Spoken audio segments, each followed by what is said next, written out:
Perfect. Great. So, hi again. I am Veronica Vann-Ray. I'm a licensed bachelor's of social work here at the Addiction Medicine Clinic, and I will let Shannon reintroduce himself as well.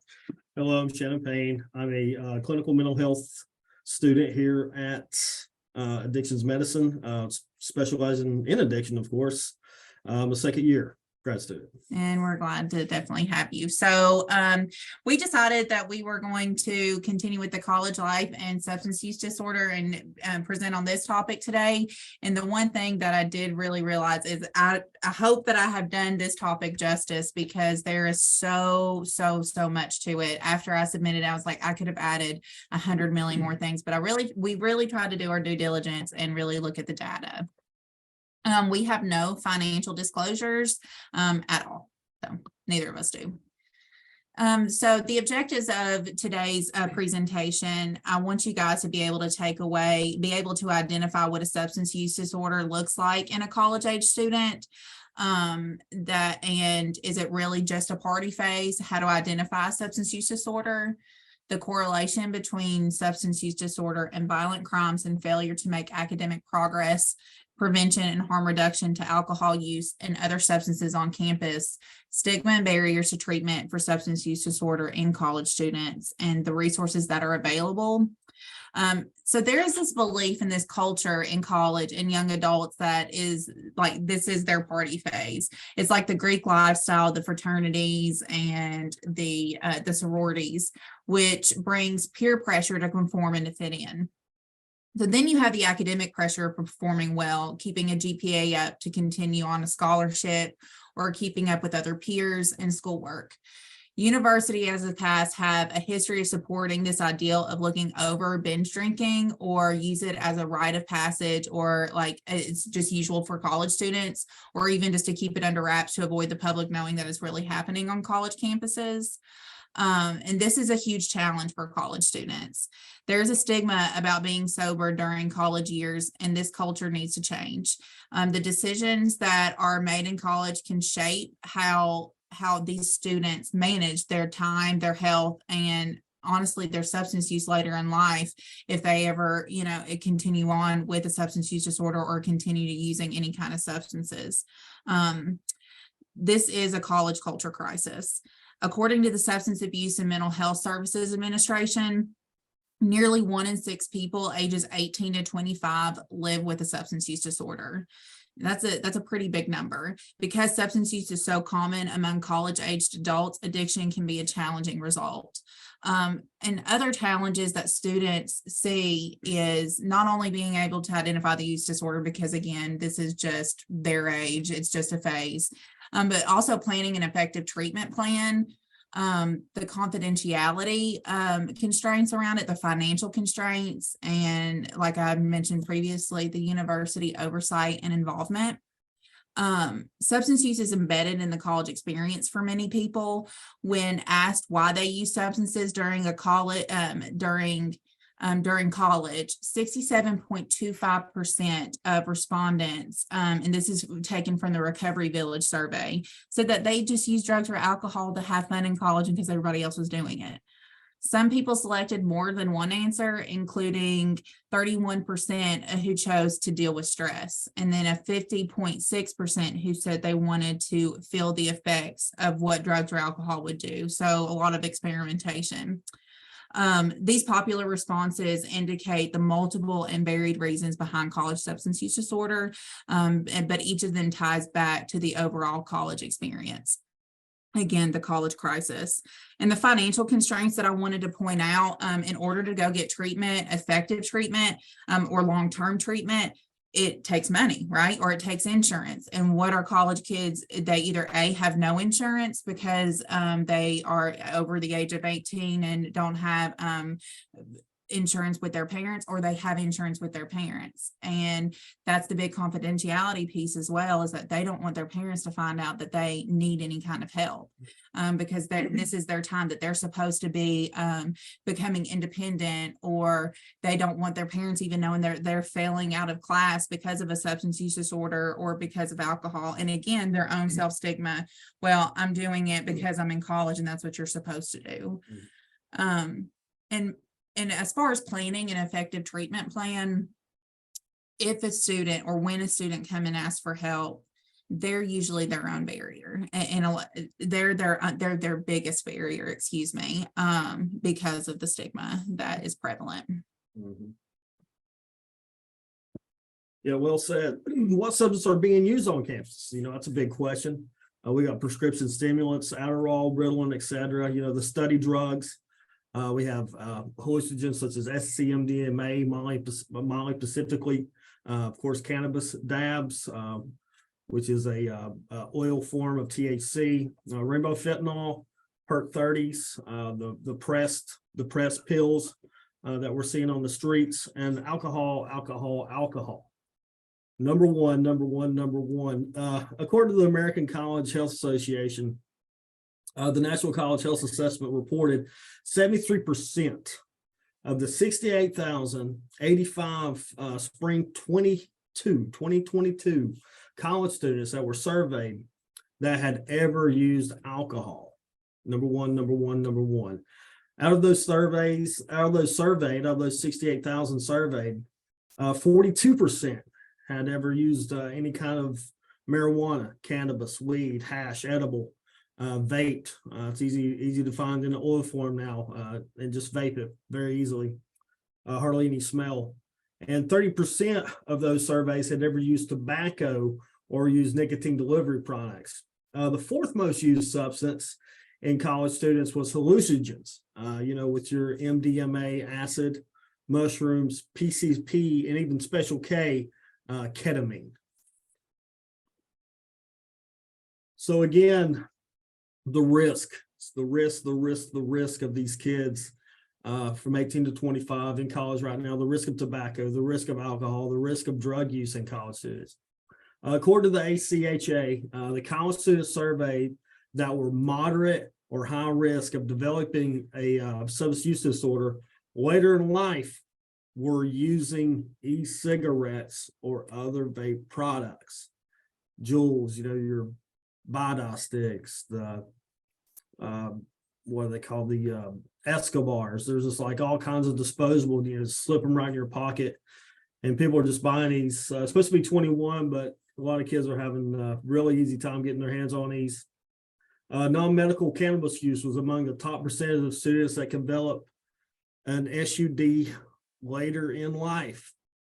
So that's huge. Like, these numbers are huge in order, later in life that these things could possibly happen. These SUDs occur.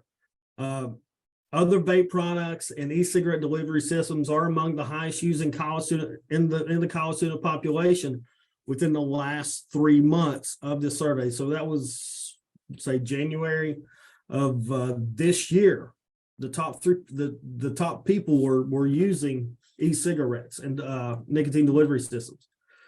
So actually, smoking cigarettes and cigars and little cigars were among the second and third. So seems like tobacco and nicotine seems to be a big thing right now. Yeah. And I just also wanted to point out as well, this is, of course, the college population that took this survey. And it was surprising to me because of what I'm hearing on campus, just by word of mouth, and what we're actually seeing here in clinic is the amount of fentanyl being used. But according to this, the prescription opioids or even just heroin is 0.2 or 0.5%. That's the dangers of these things. There's a lot of people just not taking the surveys, and fentanyl is so new in the college population, or actually just in the addiction realm right now, that it's hard to catch data with it, especially when it doesn't show up on a formal urine drug screen, a point of care. So these are things that we're missing, and I think it's more prevalent, or I know it's more prevalent than we think it is, and the data shows.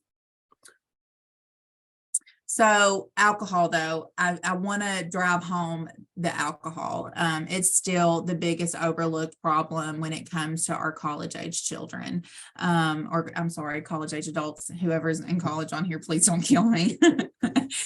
So, but Binge drinking, it's huge, anytime that I'm like watching the news, or if I watch a Dateline, NBC, or anything like that, like there is just such a culture around drinking and college students. And like I said previously, fraternities, and going hand in hand with violent crimes. And this is also talking about, so binge drinkers are 5 times more likely to miss a class. They're going to be failing out, who wants to go to class whenever you have terrible hangovers, every night during the week? It's not just a weekend thing. And this chart right here, I mean, this is when, if ever, was the last time you used within the last 2 weeks. That's 50% of people that took this survey had drank in the last 2 weeks. And it's still a pretty big number for more than 30 days ago, more than 2 weeks ago, but the biggest, I mean, that's astounding, that 50% in 2 weeks. And 13.5% of college students reported driving having any alcohol in their system in the last 30 days. And then 30% of college students reported driving within 6 hours of using cannabis or marijuana in 30 days. There are so many statistics out here. Some of them that I pulled from another report that was done in 2018. The annual prevalence use of alcohol among college students was, again, 74.6%. I'm sorry, this was in 2000. Yeah, I said 2018. Also, according to the 2018 National Survey on Drug Use and Health, 54.9% of full-time college students drank alcohol in the past month. And according to the 2008, 36.9% of those college students binge drank in the past month. So not just drinking, just a few standard drinks, but actual binge drinking. So alcohol is definitely the one that is not is looked over because it's the college experience, again, that college culture crisis, but is also the one that goes hand in hand the most with violent crimes in your academic process. So whenever you are, so say somebody comes in, so if you're a provider and when somebody comes in for a substance use disorder, I believe, and the research also shows that when alcohol is the primary substance on college campuses and their primary substance of use, screening for a history of the sexual violence is a must. It is unlikely in an initial assessment or an interview that a student will freely offer up that information, but just try to be direct as possible with open-ended statements or questions like, when under the influence, has there ever been a time that you have been taken advantage of? And I think it's an astounding number that you'll see that will report that they had. Like this chart right here that is on the slide. This is college students who drank alcohol, and they reported experience the following in the last 12 months. So just within the last year. And again, this is from 2022. And brownout, which is forgot where I was or what I did for short periods of time, but can remember once someone reminds me. That overall, that was 22%. The one that bothers, so if you look right there in the middle, someone had sex with me without my consent. You see overall 1.6% of just the people that took the survey. Any percentage is not a good percentage in that, and then you have a percentage of had sex with someone without their consent. So you had students actually reporting that they, while under the influence, they had sex with somebody without their consent, and that's 0.2%. Again, this was a very small population that this was taken from. Approximately 110,000 college students are arrested every year for alcohol-related violations, such as drunk driving and public drunkenness. And then approximately 1,825 college students die each year because of accidental alcohol-related injuries. And that just shows the prevalence of it. And in this report right here, reported the people that participated in the survey reported 2 or more of the above.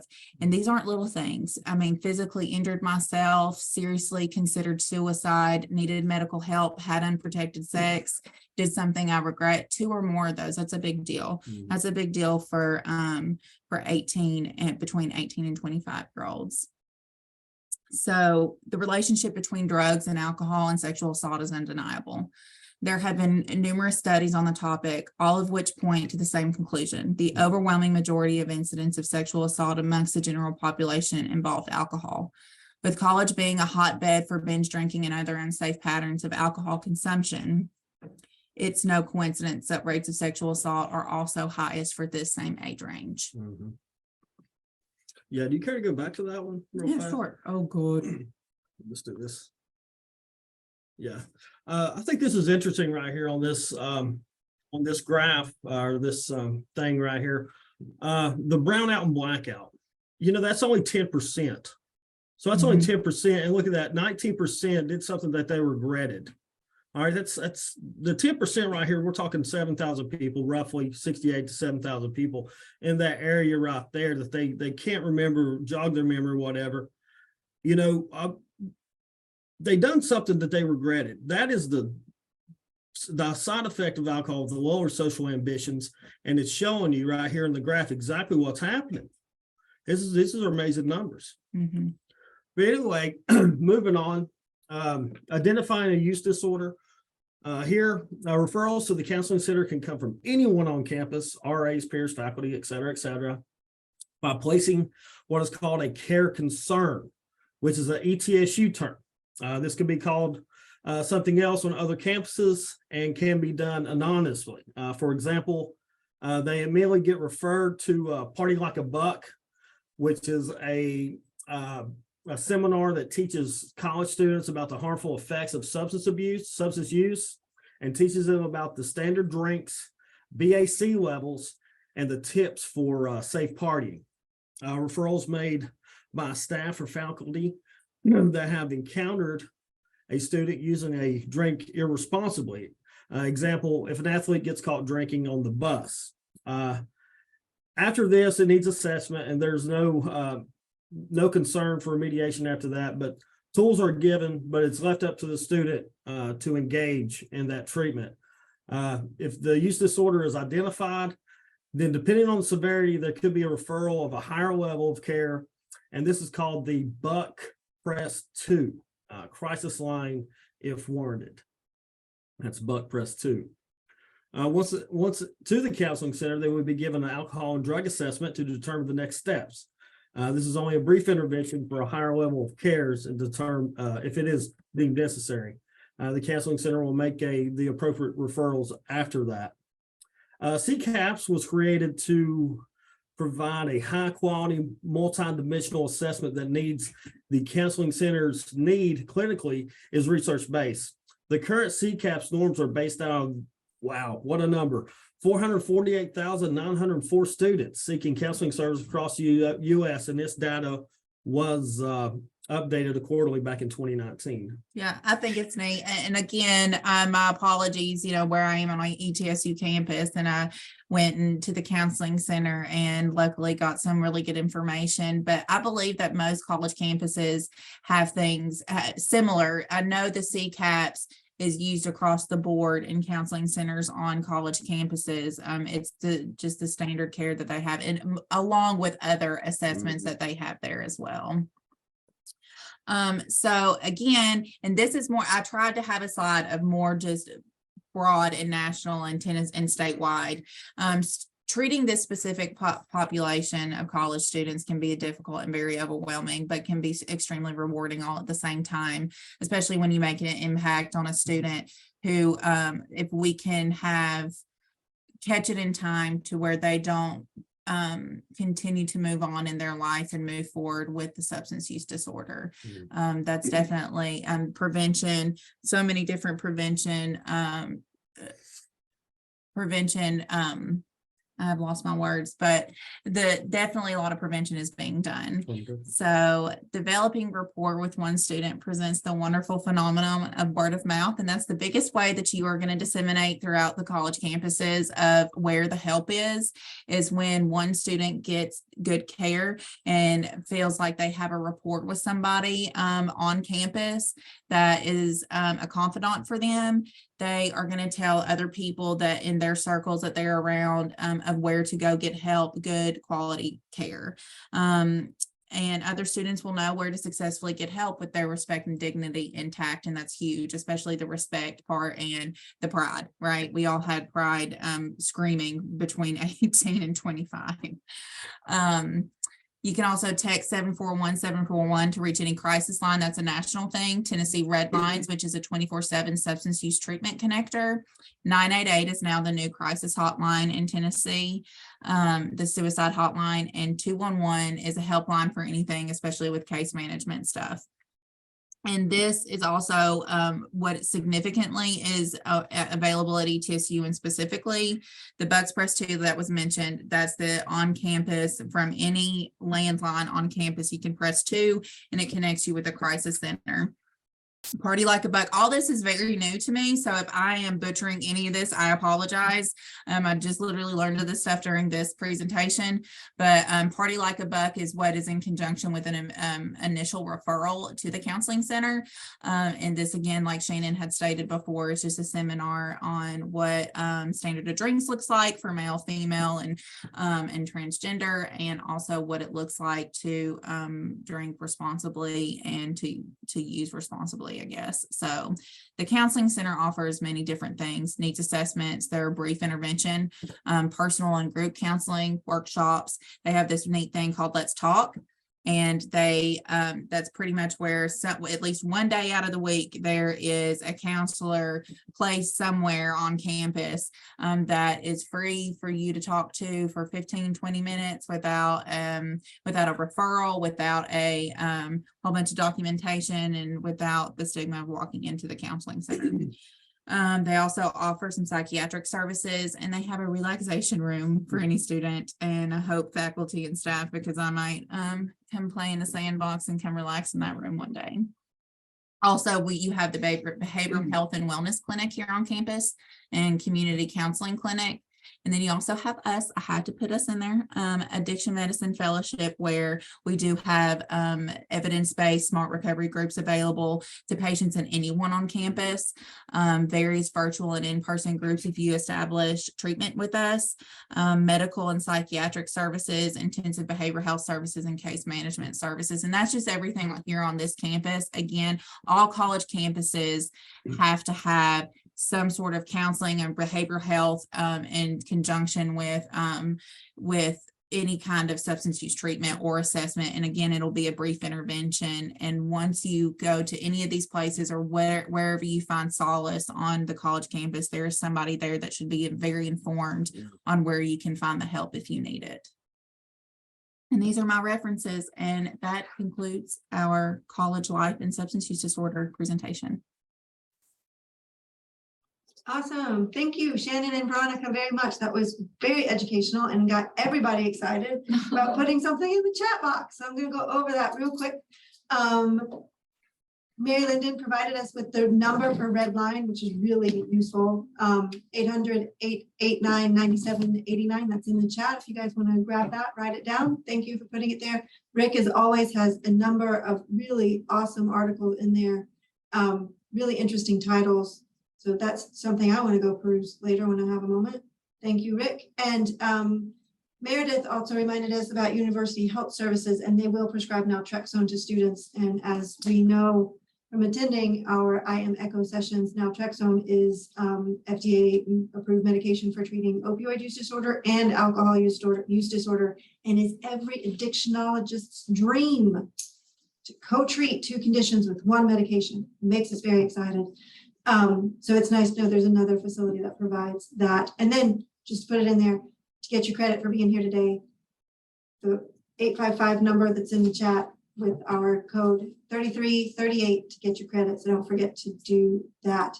While you guys are formulating your questions and follow-ups to that amazing presentation, I am going to ask, have you disappeared on me so I can't find you? Brandy, there you are right there in the middle. If you can unmute and introduce, please.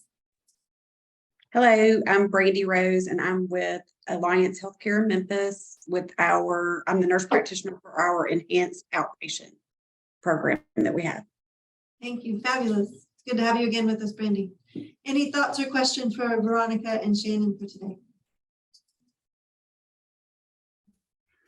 I was going to say, as a former staff member of the Counseling Center at ETSU and teacher at ETSU, one of the really important things to do, and I know there's some efforts there too now, is to support the recovery of students who are students and also actively involved in recovery. And I know that Nathan Payne who is a part of the collegiate recovery program from TAMO, has been active, I think, in your campus. So I don't know exactly where the resource is and how to identify that at ETSU right now, but I think that's a very important thing to do. And I know when I was at the counseling center, we used to run recovery support groups for that very reason.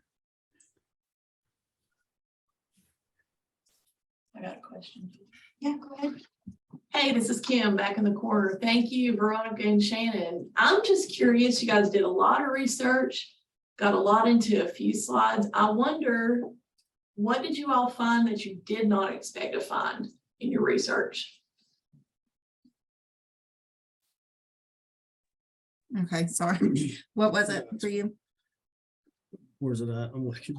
For me, it was well, first of all, that the question was even on the survey about the sexual assault. Well, just the correlation with, I knew it happened, but not as prevalent as it was with the sexual assaults, but also just even the question of people that was actually answering that they have committed sexual violence without somebody's consent, you know. So if that was given across the board nationally, I would be, I think, floored at what the actual numbers really are. Mm-hmm.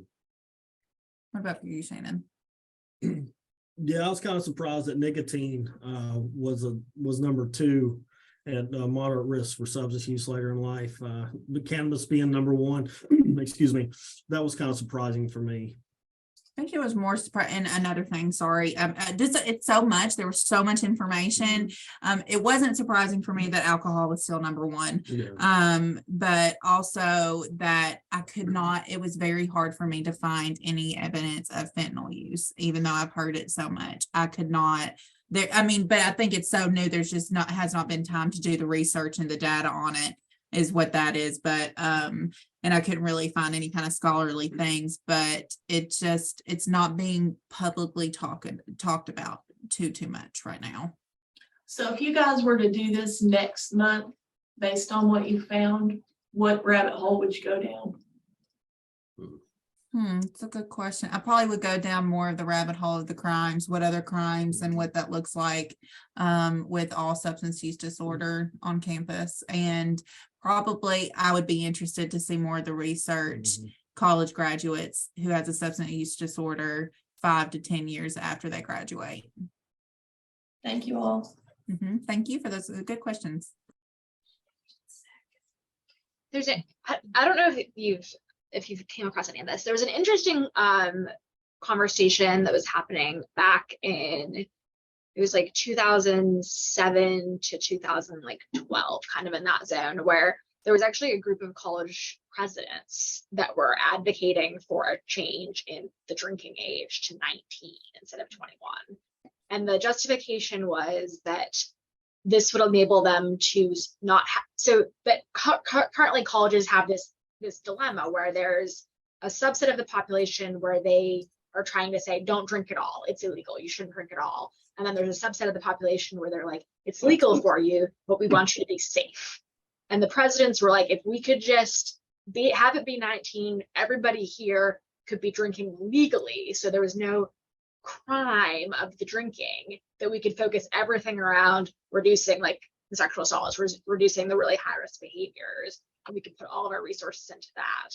But with this like split and this division, it puts like policing of alcohol use and the other things that correspond with that in a really like tricky place. And I've not seen any of that discussion recently. I don't know if you came across any of that. I did not come across any of it. Now I've heard of harm reduction strategies like that before.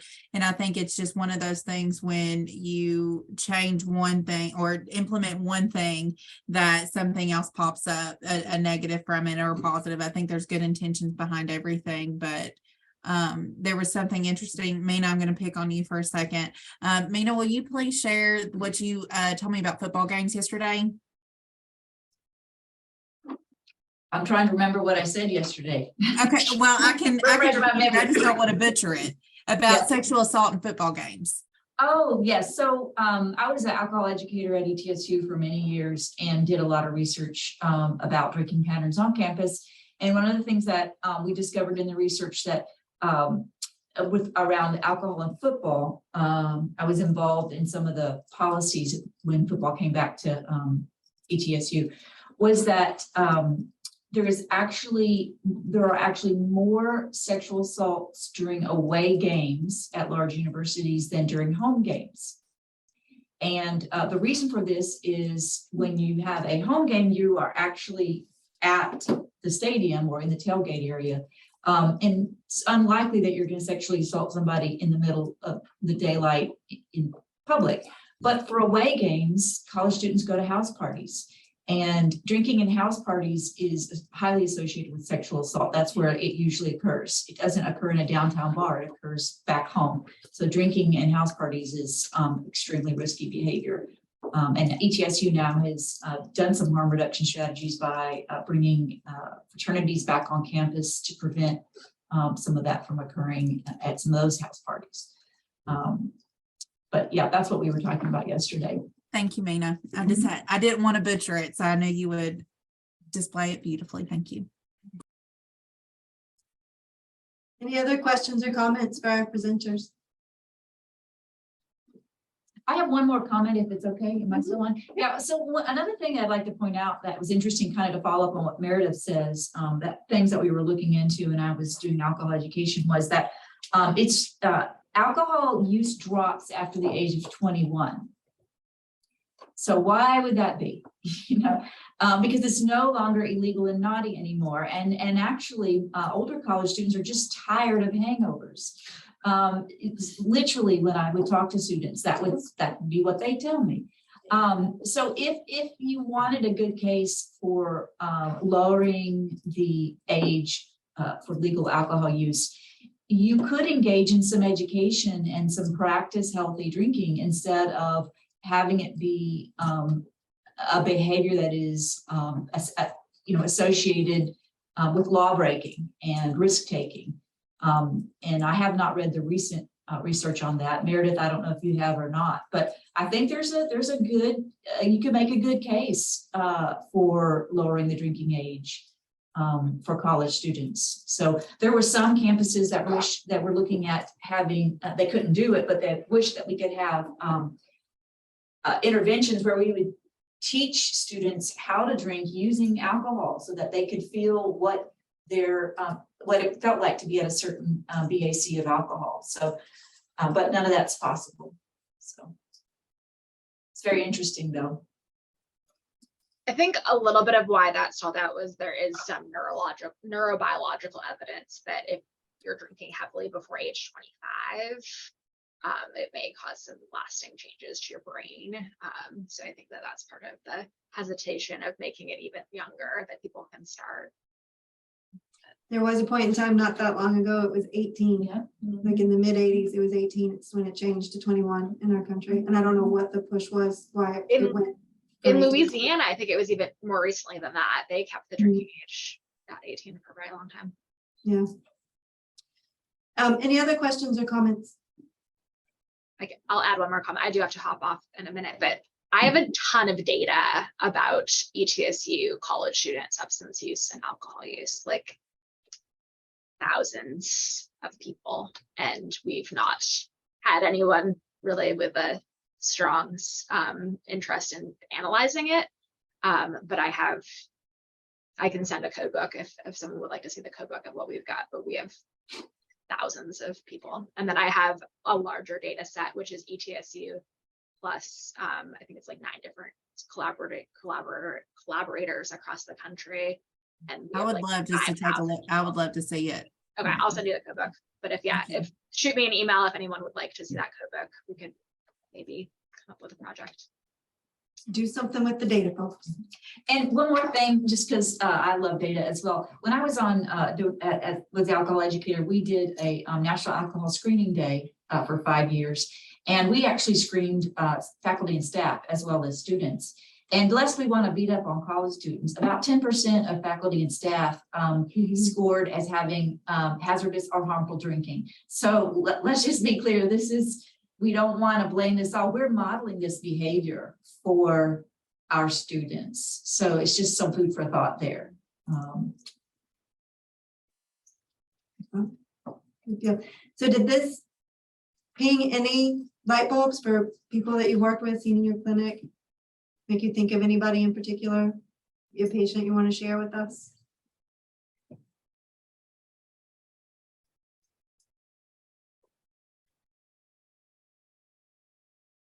Tie it back to some experiences you've had, or one of the things we know, just some of the research that's collected, for those who've entered treatment, and those who have entered treatment, right? So that's a small subset anyway. The majority of them have had their entrance, their debut into their substance use, that later had them seek treatment when they were in their teens. So between high school and college, this is where we see a lot of these troublesome patterns starting. So think these populations, they're important. They're vulnerable. We're all vulnerable. I mean, saying one population is vulnerable, but we're all vulnerable. We're humans, makes us vulnerable. I'm ready to evolve into be a cheetah or something. I'm tired of being a human. So there's a lot to think about as far as prevention with this group before they get to college, when they're in high school. I don't know, when they show up for kindergarten, maybe we can think of some age appropriate ways to provide this education to our 5-year-old. But anybody have any thoughts or comments to make on individuals they work with? Mary, Lyndon, it looks like you've unmuted. Well, I'm sorry, I was putting in the chat, and I will too, to put his name and number, but there is a gentleman named Nathan Payne, who is a Department of Mental Health and Substance Abuse employee, who is what they call a lifeline staff. So they're certified peer recovery specialists who do outreach, and his niche is to do outreach with colleges. He's a fairly young man himself, and like I said, in recovery, and I believe he does regular events on college campuses. I was trying to find his contact info and put it in the chat. We had done, it's actually a great resource. We had a recovery ally training earlier this year with him and with Monty. And so we definitely have his information. It was fabulous. Thank you. I'm glad to hear it, because I think they're trying to build out that program as well. So if you can send feedback on that to Monty and or people at the department, I think that would help them build out a more robust response. We do have representation from across the state on our ECHO today. So I think loading that information up in there, Mary Lyndon, so it's available for others as well in our state would be fantastic. So thank you for putting that in there. Yeah, Nathan's contact information is available at the TAMA, which is the Tennessee Association of Mental Health Organizations website. And there's probably more information about the program and a map of the state of where they're active on campuses as well. Excellent, thank you. Yeah, it's all the resources and pulling them together. Because one of the things that we definitely know is if there's just an outpost here or there, some people are going to get help, but when we have a network of people together, it makes a net, and we can help support more people by knowing what's out there and helping to connect people to services that can make a difference in the direction their lives are taking.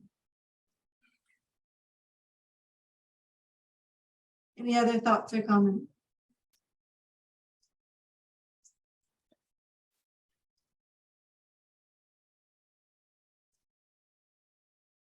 We have a few minutes left, so if anybody does, that would be awesome. But if you don't, that's also okay. I'm not going to press you and pummel you for your comments, thoughts, and patient presentations because I'm turning over a new leaf of that and promising not to berate you. I berated the people in the room so that they would actually fit on the screen. So my berating for the day is done. If there are any other comments, please feel free to unmute and speak up. But otherwise, you can find our contact information on our webpage. Reach out to us if anything else pops into your mind between now and when we see you again in 2 weeks. It's always a pleasure to come together on the screen with you all, and look forward to sharing with you again in a couple of weeks. And with that, we'll say goodbye. Thank you, everyone.